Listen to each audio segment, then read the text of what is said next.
Everyone, আসসালামু আলাইকুম। আজকে আমরা ঘুরতে এসেছি রেল লাইনে। সামনাসামনি ট্রেন দেখবো তাই চলে এসেছি। আমার মেয়েকে নিয়ে যখন হাঁটি, আমার মেয়ে কিছুক্ষণ পর পরই পিছনে দাঁড়িয়ে পড়ে। মনে হয় আমি তো অনেকখানি হেঁটে ফেলেছি, আমার এখন কিছুক্ষণ রেস্ট নেওয়া উচিত। আর তারপর দেখে যখন আমি বেশ কিছুটা আগিয়ে গেছি, তখন দৌড়াদৌড়ি করে। আমি এখানে দাঁড়িয়ে ভাবছিলাম আসলে যাব কোন দিকে। সব দিকেই তো ঘোরার জায়গা, যেদিকে ইচ্ছা সেদিকে যেয়েই ঘুরতে পারি। আমার মেয়ে বলল, তোমাকে আমি এক জায়গায় নিয়ে যাব যে জায়গায় তুমি কখনো যাওনি।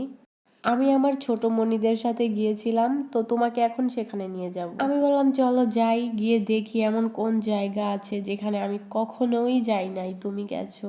তারপর অনেকটা হাঁটার পরে আমরা গেলাম সেইখানে যেখানে আমার মেয়ে নিয়ে যাইতে চায়। এবার আমরা এসেছি পদ্ম ফুল দেখতে। রাস্তা দিয়ে যখন হাঁটছিলাম তখন দেখলাম একটা পুকুরে খুব সুন্দর পদ্ম ফুটে আছে।